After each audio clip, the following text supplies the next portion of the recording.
ମାନେ ମାମା ଆମର ଦେଖୁନାହାନ୍ତି ମୁଁ କହିଲି ଆଜି ରାଇ ଖାଇବାକୁ ଇଚ୍ଛା ହେଉଛି ବୋଲିକା ସେମାନେ ଗଛ ସହ ଉଠେଇକି ମେଞ୍ଚେଇ ଆଣିଛନ୍ତି। କ'ଣ ଭାବନ୍ତୁ ଲତା ଜାତୀୟ ଗଛ ସେଇଟା କ'ଣ ଆଜି ଆମ ମସ୍ତ ଖାଇବାଟା ହେବ। ଆଜି ତ 12ଟା ଅଛି ଆଉ ଉଡ଼ିବ ଆଉ। ସକାଳୁ ଆଗେ ଉଠିକି ଚାହାଟା ମାମା କରିଦେଇଥିଲେ, ଫୁଲ ପାଇଁ ଯାଇଥିଲେ ଏଠି। ପୁଣି ମୁଁ ଏଠି ଗରମ କରିକି ମୋ ପତି ପରମେଶ୍ୱର ମୋ ପାଇଁକା ଚାହାଟା ଆଗେ ପିଇଦେଲୁ। ମୋ ପତି ପରମେଶ୍ୱର ଉଠୁନ କାହିଁ ଶୋଇଛ ବା ଅଳସୁଆ ଭଳିଆ। 7ଟା ହେଲାଣି, 7ଟା ହେଇନଥିଲା ତାଙ୍କୁ ମିଛରେ କହିଥିଲି 7ଟା ହେଇଛି ବୋଲିକା। ନା କେଉଁ ଦିନ ଦେଉଥିଲୁ ଚା, ମୁଁ ତୁମେ ଶୋଉଛ ତ ସେଇଥିପାଇଁ ତୁମକୁ ଜଣ ଚାହା ଟିକି ନାକୁ ପିଇବି କି ନାହିଁ। ଏତିକି ଚାହା ଦେଇଛି କପରେ ତାଠୁ ଚାହା ବଳିବ ତାଙ୍କର।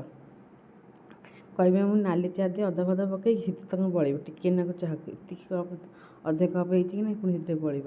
ତାପରେ ଚାହା ଫା ପିଇ ସାରିଲା ପରେ ଗାଧା ଫଧା କରିକି ମାମାଙ୍କୁ କହିଥିଲି ମାମା କ'ଣ ଆଣିବା ଆଜି ତରକାରୀ କରିବା। ମାମା କହିଲେ ବ୍ୟସ୍ତ କାହିଁକି, ସେଇଠି ଦେଖୁନାହାନ୍ତି ଗଛ ଗାଡ଼ିଆ ପାଖରେ ଯାଇକି ନେଇକି ଆଇଛନ୍ତି। କହିଲେ କଖାରୁ ତ ଗୋଟାଏ ହେଉନି, ଚାଲ ଡଙ୍ଗର ଆଇ ଖାଇଦେବା ଆଉ। ଏଠି ତ ବାର ଅଛି ଶୁଖୁଆ ଫୁକା ପକେଇକି, ଚିଙ୍ଗୁଡ଼ି ଶୁଖୁଆ, ସାରୁ ଅଛି, କଖାରୁ ବାଇଗଣ ସବୁ ପକେଇକି ରାଇଟା ହେବ ଆଉ। ମସ୍ତ ଖାଇବାଟା ଆଜି ହେବ ଆଉ ମୁଁ ଛାଡ଼ିଆ ଲୋକ ନା କ'ଣ, ଗାଁରେ ରହିଲେ ଏଇ ଖାଇବା ମିଳିବ ମସ୍ତ ଖାଇବାକୁ ଆନି।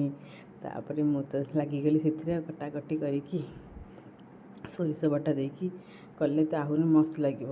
ତାକୁ କଷାକଷି କରୁଥିଲି ଆଉ ତେଲରେ ଟିକେ ଭଜାଭଜି କରିସାରିଲା ପରେ କଷାକଷି କରିକି ମୋ ପତି ପରମେଶ୍ୱର ମାଛ ପଠାଇଥିଲେ, ମାନେ ତାଙ୍କ ସାଙ୍ଗ ହାତରେ ତାକୁ ଭଜାଭଜି କରୁଥିଲି। ମୁଁ ତରକାରୀ ହେବନି ତାକୁ ଭଜା ଖାଇଦେବୁ ଆଉ ବାପାର ମୋର ଆଉ ରାଇ କ'ଣ ଛାଡ଼ିବି ନା କ'ଣ, ଯେମିତି ହେଲେ ରାଇଟା ଖାଇବି। ସେଥିପାଇଁ ଚୁଙ୍ଗୁଡ଼ି ଶୁଖୁଆ କଲା ଟାଇମ୍ରେ ତାକୁ ବସାଇଥିଲି, ସେ ଫୁଟାଫୁଟି ହେଉଥିଲା।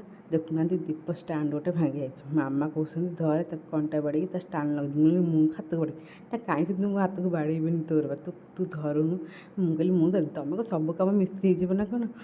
ନା ତୁ ଜାଣିନୁ ମୁଁ ସବୁ କାମ ମିସ୍ତ୍ରୀ। ଷ୍ଟାଣ୍ଡଟା ଲଗାଇଥିଲି ଦେଖୁନାହାନ୍ତି କେମିତି ହେଇଛି କୁହନ୍ତୁ। ମୁଁ କହିଲି କି କରିଛି ଦେଖନ୍ତୁ, ଏଇ ମୋ ଶାଶୁ ମା ସବୁ କାମରେ ବାପାର ମାମାର ଥିଲେ ମାନେ ଯେଉଁଠି ଯାହା ଥିବ ନା ନୁଟୁ କୁଟୁ ତାଙ୍କ ପୁଅ କରିପାରିବନି, ଇଏ ସବୁ କରିଦେବେ କାମ ଆମର। ସବୁ କାମ ଦୀପଟାକୁ ଷ୍ଟାଣ୍ଡ ଲଗାଇଦେଲେ, ତାପରେ ଖାଇବାକୁ ବସି ପଡ଼ିଲୁ ଆମେ ଆଉ।